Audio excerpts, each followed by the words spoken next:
الحمد لله رب العالمين الحمد لله الذي جمعنا مؤمنين ففرض علينا الجمعة لنكون من الذاكرين فنشهد أن لا إله إلا هو الحي القيوم له الملك وله الحمد وهو على كل شيء قدير ونشهد أن محمدا عبده ورسوله الذي لا نبي بعده الذي أرسل رحمة للعالمين هدى الناس من الظلمات إلى النور بإذن الله تعالى اللهم فصل وسلم وبارك وكرم على هذا النبي العظيم الرسول الأمين نبينا وسيدنا محمد وعلى آله الطاهرين وصحبه أجمعين وذرياته وأمته إلى يوم الدين أما بعد فيا عباد الله أحباب الله وأحباب رسوله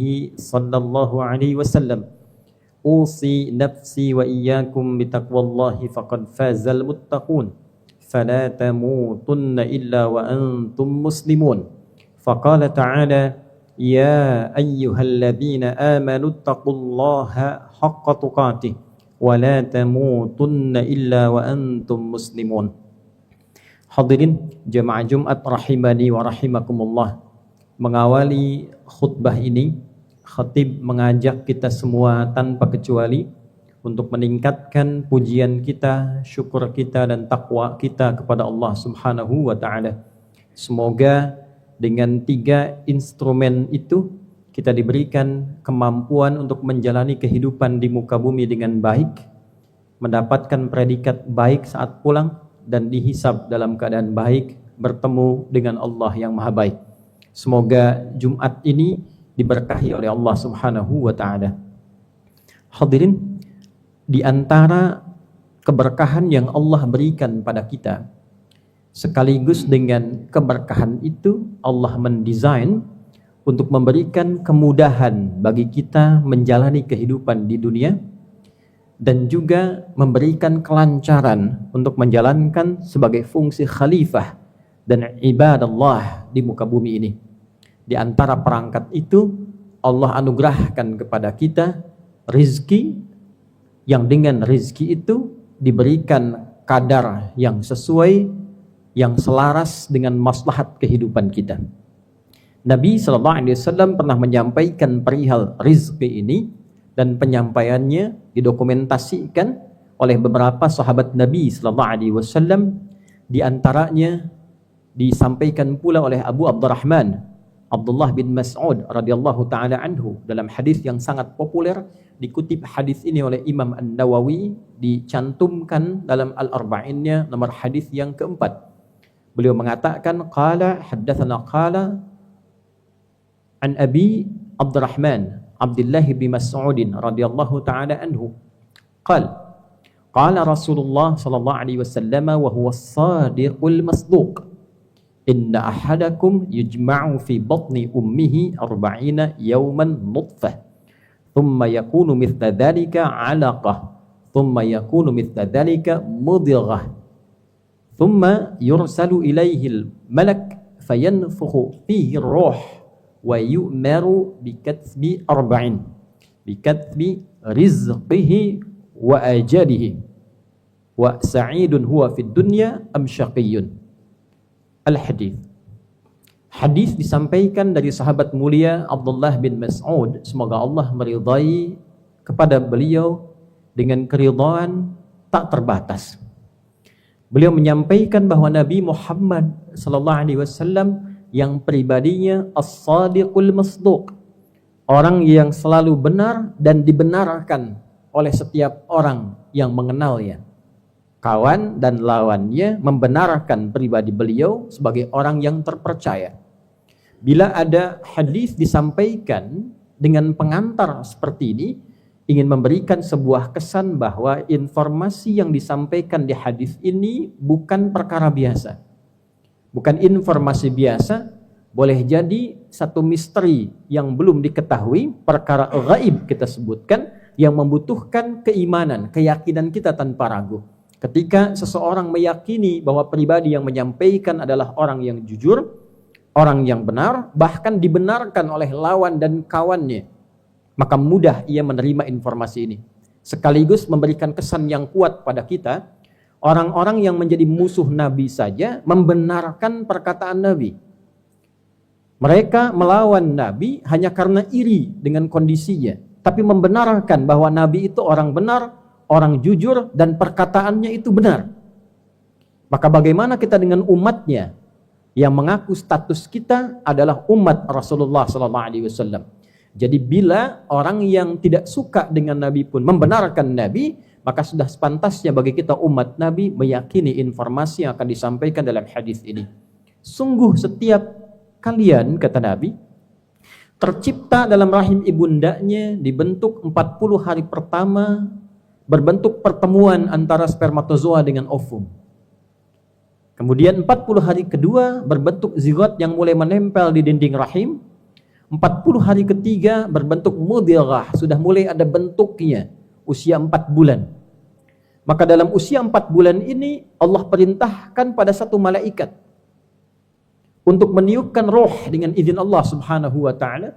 Jadi usia 4 bulan sudah ada roh yang melekat. Kemudian diperintahkan menetapkan 4 hal.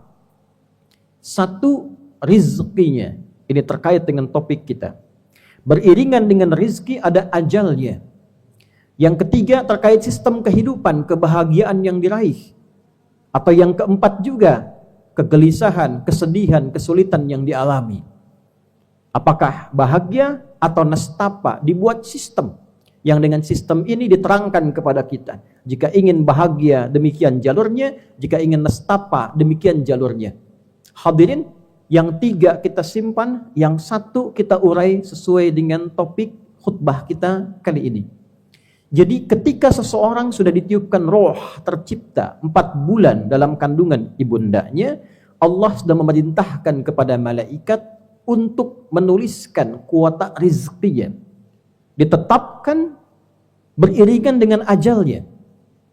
Jadi konsepnya tidak ada manusia yang hidup yang tidak memiliki rizki, tidak ada. Ketika roh ditiupkan, ajal ditetapkan. Ajal itu kuota kehidupannya. Apakah 60 tahun, apakah di bawah itu, ataukah di atas itu.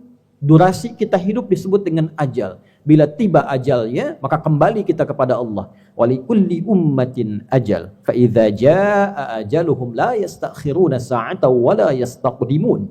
Setiap manusia itu memiliki kuota hidup, durasi kehidupan.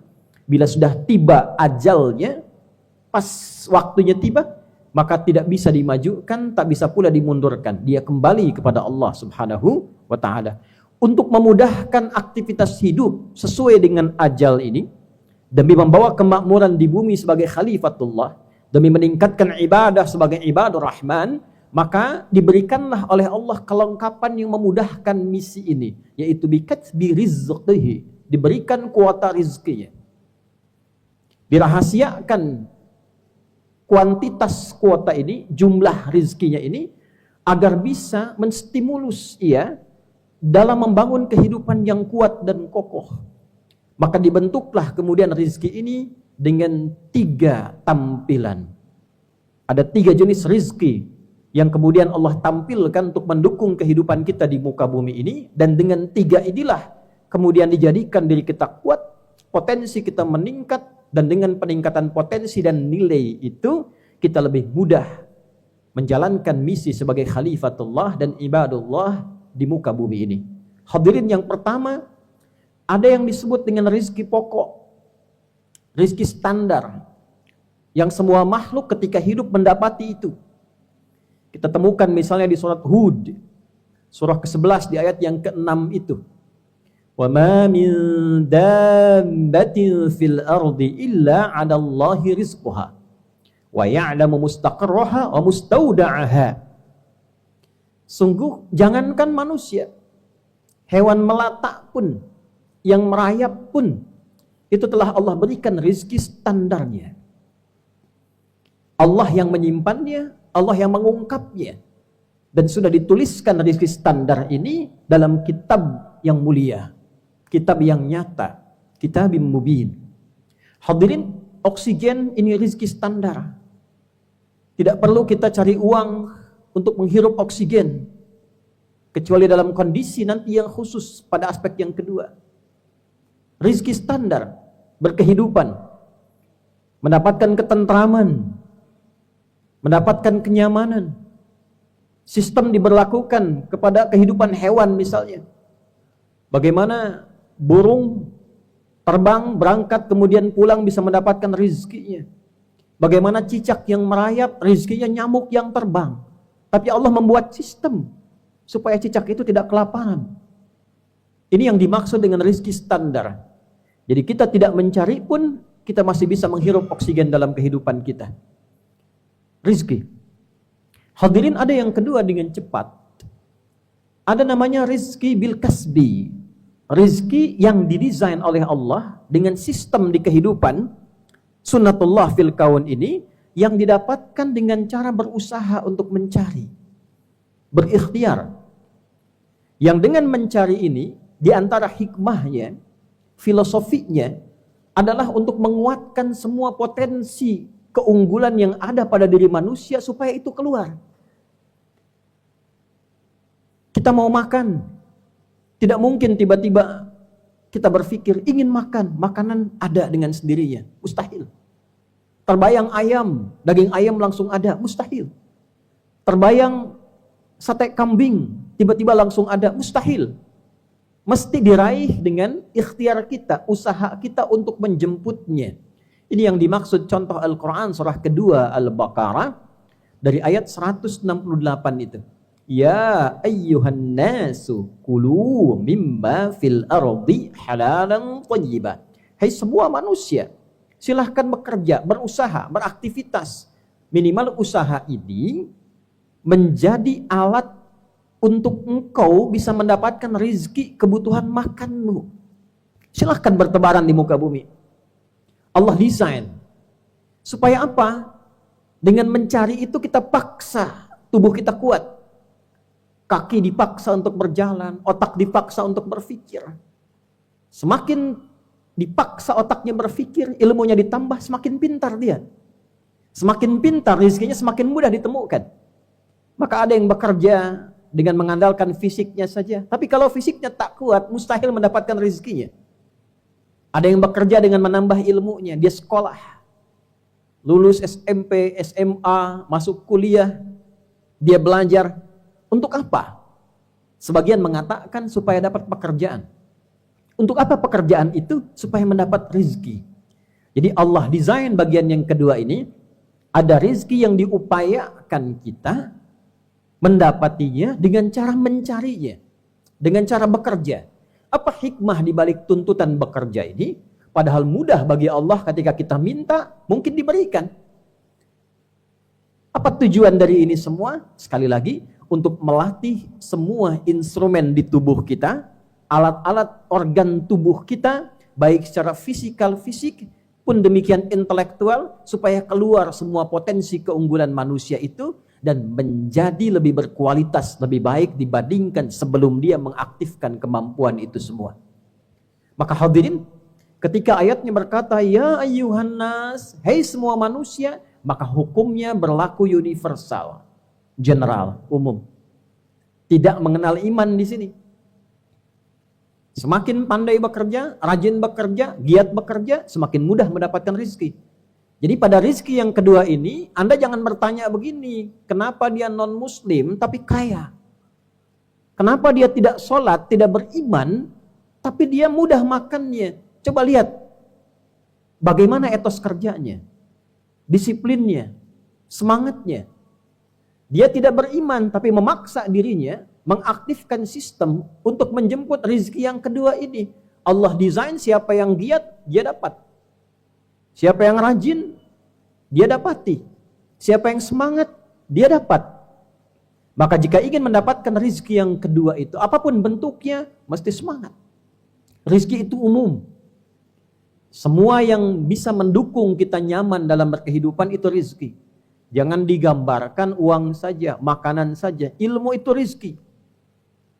Jadi kalau para siswa, para murid, penuntut ilmu, serius belajarnya, rajin belajarnya, giat belajarnya, dapat ilmunya, dapat rezekinya. Pun demikian, anak itu rezeki. Kalau orang tua serius merawat anaknya, sungguh-sungguh merawat anak, maka mendapatkan rizki yang terbaik dari anak-anaknya. Orang tua juga rizki. Kalau anak serius merawat orang tuanya, berbakti pada orang tuanya, ridha Allah diturunkan lewat ridha orang tuanya, turun rizki. Meringankan hidup, mempermudah pekerjaan, itulah rizki. Tapi semua itu konsepnya ditempuh dengan kesungguhan. Ingin dapat, serius. Ingin meraih, sungguh-sungguh. Baik itu pekerjaan yang sifatnya melahirkan materi, makanan, kedudukan, ataupun yang imateri, yang tidak kelihatan langsung, tak disentuh. Kebahagiaan, pengetahuan, kedamaian, serius, sungguh-sungguh. Yang ketiga hadirin, ada rizki yang ketiga yang diberikan berupa anugerah spesial dari Allah. Dalam bentuk keberkahan yang diakibatkan karena kuatnya tingkat spiritual yang dimiliki. Dekatnya hubungan dengan Allah subhanahu wa ta'ala. Kedekatan hubungan itu digambarkan dalam bahasa Al-Quran dengan takwa namanya. Semakin meningkat takwanya, semakin dekat rizkinya. Dan melampaui batas yang kedua. Klasifikasi rizki yang dicari bil kasbi dengan usaha standar. Karena dia mendekat kepada Allah dan Allah tanpa batas, maka diberikan rizki melewati batasan-batasan biasa. Itu yang disebut dengan min haitsu la yahtasib. La yahtasib. Tak pernah terhitung sebelumnya. Yang terhitung itu yang diusahakan. Saya kerja dapat gaji segini. Kalau saya ngajar dapat pendapatan sekian. Itu namanya muhtasab, sesuatu yang dihitung. Rizkinya yahtasib, diukur-ukur, lalu didapatkan dengan kasab. Yang ini min haitsu la yahtasib. Maka turunlah kemudian ayat untuk menegaskan di Quran surah ke-65 itu, di ayat yang kedua di ujungnya sampai ayat yang ketiga di awalnya. Wa may yattaqillaha yaj'al lahu makhraja wa yarzuqhu min haitsu la yahtasib. Dan siapapun yang mampu meningkatkan ketakwaannya kepada Allah, takwanya dia tingkatkan. Maka diberikan kemudahan dalam hidupnya, persoalannya diringankan. Yaj'al lahu makhraja, ringan hidupnya. Wa yarzuqhu min haitsu la yahtasib. Bahkan rizkinya pun Allah berikan dari sisi yang tidak dia duga. Rizki pertama dia dapatkan, bernafas juga.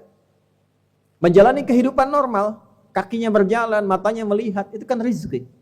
Standar diberikan. Lalu dia beraktivitas juga, seperti biasa. Ada yang mengajar, ada yang bertani, ada yang berkebun, ada yang di pemerintahan misalnya, ada yang di institusi-institusi, ada yang di kepolisian, di tentara, bil kasbi, dia biasa. Tapi saat yang sama, dia naikkan takwanya, melebihi level-level standar biasa. Takwa ada dalam bentuk ibadah ritual, misal salatnya.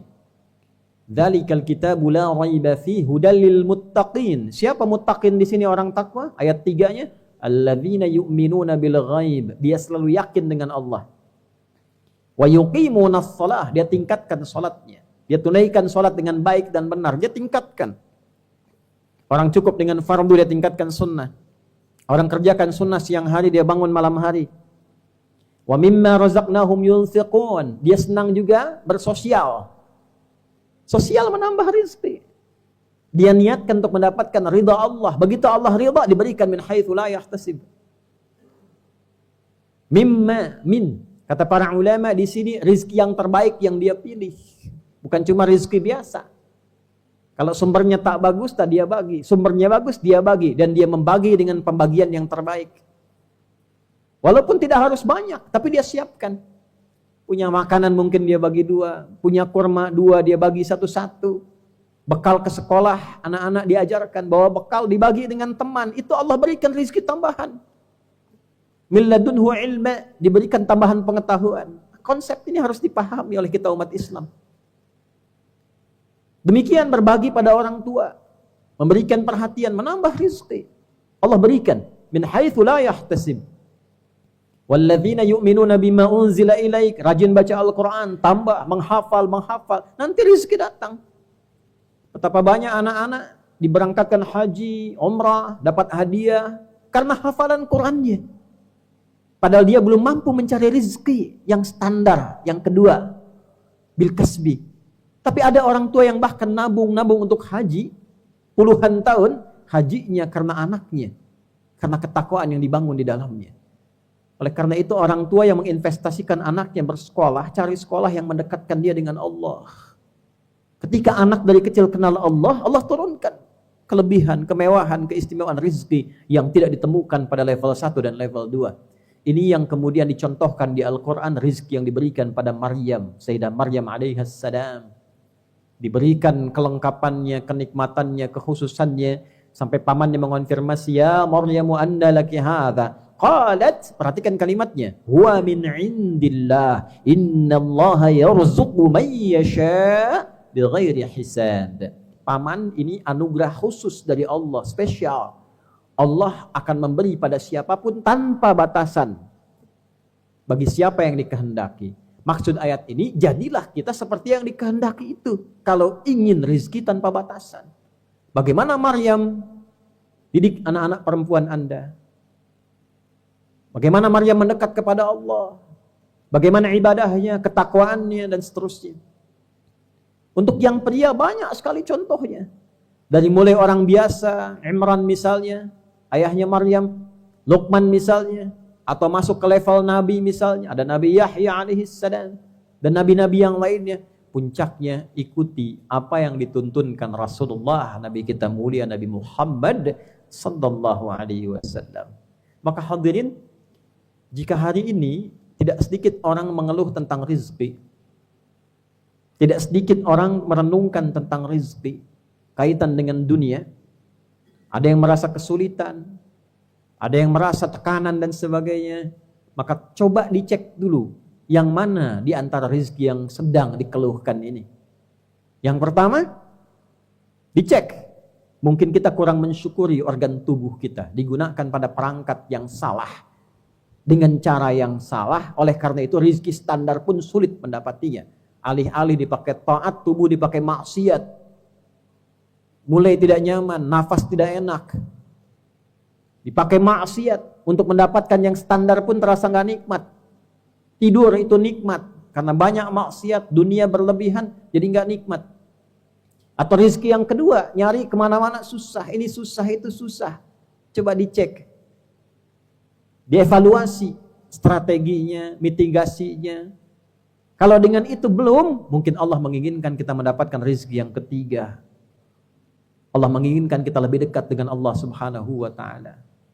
Mungkin selama ini jauh, ngajinya jarang, sholatnya sering ditinggal, ingat Allah kalau sedang sulit saja, sudah dimudahkan lupa lagi, ditahan oleh Allah dulu rezeki yang keduanya.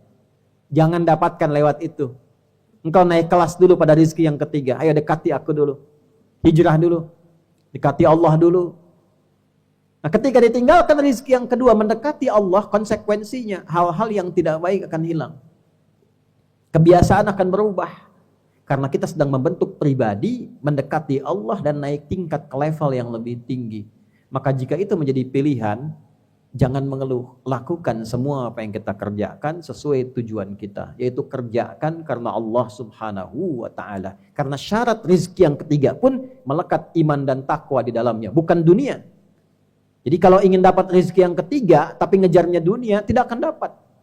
Saya tahajud hanya untuk pintar, saya nambah baca Quran supaya lulus ujian, saya sedekah supaya kerjaannya mudah, proyeknya dapat.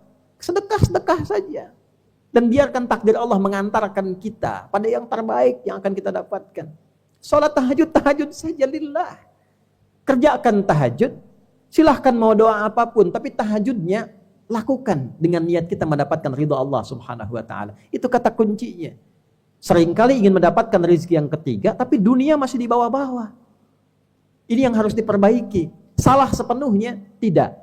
Tapi aturan yang terkait dengan rezeki yang ketiga tidak boleh kita langgar.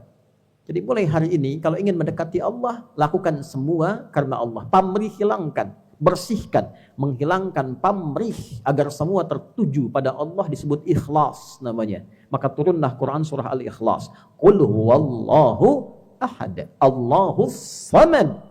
Hanya bergantung pada Allah saja, semua untuk Allah saja, dan biarkan Allah menggerakkan sistem kehidupan yang telah Allah tetapkan, yang mengantarkan kita pada kebaikan yang kita dambakan.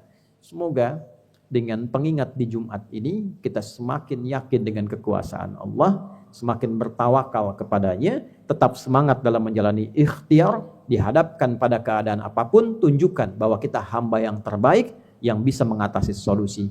Jika penyebabnya maksiat, tinggalkan maksiatnya. Jika maksiatnya kolektif dilakukan oleh segelintir orang, doakan minimal mereka. Bagi orang yang punya kemampuan, ingatkan supaya kembali pada jalan yang benar. Dan kita sebagai pribadi, mulai dengan pribadi masing-masing, berpikir yang positif, melakukan tindakan yang produktif, dan perubahan itu hanya dimulai pada diri sendiri untuk menghasilkan perubahan besar dalam kehidupan kita. Innallaha la yughayyiru ma biqaumin hatta yughayyiru ma bi anfusihim. Barakallahu li wa lakum fil Qur'anil azim wa nafa'ani wa iyyakum bima fihi minal ayati wadh-dhikril hakim. وتقبل مني ومنكم تلاوته إنه هو السميع العليم ادعوا الله يستجب لنا ولكم جميعا.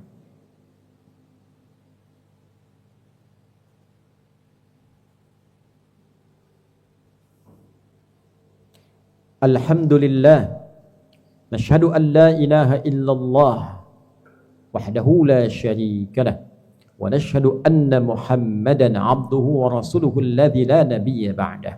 اللهم فصل وسلم وبارك وكرم على هذا النبي العظيم الرسول الأمين نبينا وسيدنا محمد وعلى آله وصحبه أجمعين. أما بعد فيا عباد الله أوصي نفسي وإياكم بتقوى الله فقد فاز المتقون فلا تموتن إلا وأنتم مسلمون. فقال تعالى يا أيها الذين آمنوا اتقوا الله حق تقاته ولا تموتن إلا وأنتم مسلمون. Hadirin, mari kita berdoa kepada Allah Subhanahu wa taala. Semoga dengan doa ini diberikan kita kemampuan dan kemantapan untuk membangun hubungan baik dengan Allah, yang dengan itu merubah sisa hidup kita menjadi lebih baik dan kembali kepada Allah dalam keadaan husnul khatimah. قال تعالى بعد أعوذ بالله من الشيطان الرجيم بسم الله الرحمن الرحيم إن الله وملائكته يصلون على النبي يا أيها الذين آمنوا صلوا عليه وسلموا تسليما اللهم صل وسلم وبارك وكرم على هذا النبي العظيم الرسول الأمين نبينا وسيدنا محمد وعلى آله وصحبه أجمعين. نحمدك حمدا شاكرين حمدا ناعمين حمدا يوافي نعمه ويكافئ مزيده يا ربنا لك الحمد ولك الشكر كما ينبغي لجلال وجهك الكريم ولعظيم سلطانك. اللهم اغفر للمسلمين والمسلمات والمؤمنين والمؤمنات الأحياء منا والأموات إنك سميع قريب مجيب دعوات ويا قاضي الحاجات. ربنا لا تدع لنا في مقامنا هذا ذنبا إلا غفرته وهما إلا فرجته وعاسرا إلا يسرته أو مريضا إلا شفيته أو حاجة من حوائج الدنيا والآخرة فيها لك رضا وفيها لنا الصلاة إلا قضيتها يا أرحم الراحمين. اللهم ارزقنا من عندك رزقا حسنا طيبا يا أرحم الراحمين. اللهم ارزقنا برزق الإيمان الثابت يا رب العالمين. اللهم ارزقنا يا الله نعمة الحياة الطيبة يا رب العالمين وحسن الخاتمة يا أرحم الراحمين يا خير الناصرين. اللهم انصر إخوتنا في فلسطين وغزة خاصة واجعل أحياءهم مجاهدين في سبيلك وموتاهم شهداء والحقنا معهم في رحمتك يا أرحم الراحمين. وبارك هذه المدرسة مدرسة أخيار يا رب العالمين والمؤسسين لها والعاملين فيها والطلاب والأساتذة والمشرفين والمشرفات يا أرحم الراحمين ومعهدها ميرا يا رب العالمين. اللهم احفظ بلادنا أندونيسيا واجعلها بلدة طيبة وأنت ترضاها واهد رؤساءها وأمراءها يا الله ليخففوا حسابهم يوم القيامة يا رب العالمين. ربنا آتنا في الدنيا حسنة وفي الآخرة حسنة وقنا عذاب النار. وصلى الله على سيدنا محمد وعلى آله وصحبه أجمعين وآخر دعوانا أن الحمد لله رب العالمين. عباد الله إن الله يأمر بالعدل والإحسان وإيتاء ذي القربى وينهى عن الفحشاء والمنكر والبغي يعظكم لعلكم تذكرون ولذكر الله أكبر والله يعلم ما تصنعون أقيموا الصلاة يرحمكم الله.